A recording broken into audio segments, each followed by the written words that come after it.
റഷ്യയിലെ ഹാക്കർമാർ നോർവേയിലെ ഒരു അണക്കെട്ടിൻ്റെ നിയന്ത്രണം ഏറ്റെടുത്ത് അവിടെ നിന്നും വെള്ളം തുറന്നുവിട്ടെന്നാണ് നോർവേയുടെ രഹസ്യാന്വേഷണ ഏജൻസി ഇപ്പോൾ വെളിപ്പെടുത്തുന്നത്.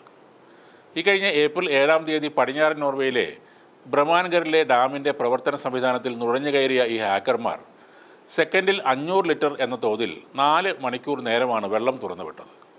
അധികൃതർ പിന്നീട് ഇത് കണ്ടെത്തി തടയുകയായിരുന്നു. സംഭവത്തിൽ ആളപായമൊന്നും ഉണ്ടായില്ല എന്നും ഏജൻസി പറയുന്നു. റഷ്യൻ ഹാക്കർമാരുടെ നുഴഞ്ഞുകയറ്റം കഴിഞ്ഞ ഒരു വർഷത്തിനിടെ വളരെയധികം വർദ്ധിച്ചിട്ടുണ്ടെന്നും ഏജൻസി പറഞ്ഞു. ഉക്രൈന് പിന്തുണ നൽകുന്നതിൻ്റെ പേരിൽ യൂറോപ്യൻ അയൽരാജ്യങ്ങൾക്കെതിരെ റഷ്യ അട്ടിമറി നീക്കങ്ങൾ നടത്തുന്നുവെന്ന് ബ്രിട്ടീഷ് ഏജൻസികളും ആരോപിച്ചിരുന്നു. എന്നാൽ ഈ കാര്യത്തിൽ റഷ്യ ഇതുവരെ പ്രതികരണം അറിയിച്ചിട്ടില്ല. ലോകത്തെ കുഴപ്പത്തിലാക്കാൻ വേണ്ടും ശക്തരാണ് റഷ്യൻ ഹാക്കർമാർ എന്നാണ് പറയുന്നത്.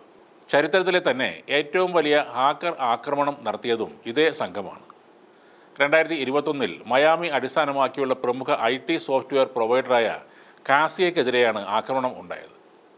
100ഓളം കമ്പനികളെ ബാധിച്ച ഈ സൈബർ ആക്രമണത്തിന് പിന്നാലെ ഡാറ്റ ചോർത്താതിരിക്കാനായി ഈ ഹാക്കർമാർ ആവശ്യപ്പെട്ടത് $70 മില്യൺ. സപ്ലൈ ചെയിൻ റാൻസംവെയർ ആക്രമണമായിരുന്നു കാസിയക്കെതിരെ നടന്നത്. ഡാറ്റ ചോർത്താതിരിക്കണമെങ്കിൽ പണം ബിറ്റ്കോയിനായി നൽകാനാണ് ഈ സംഘം ആവശ്യപ്പെട്ടത്. 1 മില്യൺ സിസ്റ്റങ്ങൾ തങ്ങൾ ലോക്ക് ചെയ്തതായി റഷ്യൻ ബന്ധമുള്ള റെവിൽ എന്ന സൈബർ കുറ്റവാളികൾ അവകാശപ്പെട്ടത്. നൂറുകണക്കിന് ചെറുകിട ഇടത്തരം കമ്പനികളെ ബാധിച്ചേക്കാവുന്ന സൈബർ ആക്രമണമാണ് നടന്നതെന്നും അന്ന് റിപ്പോർട്ടുകളുണ്ടായിരുന്നു. അത്തരം കമ്പനികൾക്ക് സോഫ്റ്റ്വെയറുകളുമായി ബന്ധപ്പെട്ട സേവനങ്ങൾ നൽകുന്ന ഒരു കമ്പനിയാണ് കാസിയ എന്നത്. ചരിത്രത്തിലെ തന്നെ ഏറ്റവും വലിയ ഹാക്കർ ആക്രമണമെന്നാണ് കാസിയയ്ക്ക് സംഭവിച്ചതിനെ ചൂണ്ടിക്കാണിക്കുന്നത്. അതോടൊപ്പം ഡാറ്റ ചോർത്താതിരിക്കാനായി റെവിൽ ഗ്യാങ് ചോദിച്ച പണം ഇതുവരെ ഹാക്കർമാർ ആവശ്യപ്പെട്ടതിൽ വെച്ച് ഏറ്റവും വലിയ തുകയുമാണ്. ഈ ആക്രമണത്തിൽ ഭയന്ന അന്നത്തെ അമേരിക്കൻ പ്രസിഡന്റ് ജോ ബൈഡൻ സർക്കാരിൻ്റെ മുഴുവൻ റിസോഴ്സുകളും അന്വേഷണത്തിനായി ഉപയോഗിക്കാൻ നിർദ്ദേശവും നൽകിയിരുന്നു. കഴിഞ്ഞ വർഷം റഷ്യൻ ഹാക്കർമാരുടെ ആക്രമണം ഉണ്ടായത് മൈക്രോസോഫ്റ്റിന് നേരെയാണ്. ഉപയോക്താക്കളുടെ ഇന്റേണൽ സംവിധാനങ്ങളിൽ ഹാക്കർമാർ നുഴഞ്ഞു കയറിയെന്നാണ് കമ്പനി തന്നെ പറഞ്ഞത്. കോർപ്പറേറ്റ് ഉപയോക്താക്കളെയാണ് ഈ ഹാക്കിംഗ് ബാധിച്ചത്. ജനുവരിയിലും സമാനമായ ഒരു ആക്രമണം നടന്നിരുന്നുവെന്നും കമ്പനി പറയുന്നു. മൈക്രോസോഫ്റ്റ് ഉദ്യോഗസ്ഥരുടെ അക്കൗണ്ടുകളിൽ നിന്നുള്ള രേഖകളും അന്ന് ഹാക്കർമാർ മോഷ്ടിച്ചിരുന്നു.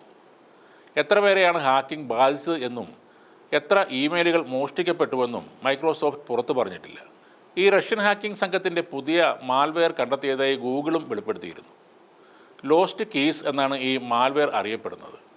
റഷ്യൻ ഹാക്കിംഗ് സംഘമായ കോൾഡ് റിവറുമായി ബന്ധമുള്ളതാണ് ഈ മാൽവെയറെന്നും ഫയലുകളും സിസ്റ്റവുമായി ബന്ധപ്പെട്ട വിവരങ്ങളും ചോർത്താൻ വേണ്ടിയാണ് ഇത് ഉപയോഗിക്കുന്നതെന്നും ഗൂഗിൾ പറയുന്നു. റഷ്യയുടെ ഫെഡറൽ സെക്യൂരിറ്റി സർവീസിൻ്റെ ഹാക്കിംഗ് ക്യാമ്പയിനുകളുമായി ബന്ധപ്പെട്ട് അറിയപ്പെടുന്ന പേരാണ് കോൾഡ് റിവർ എന്നത്.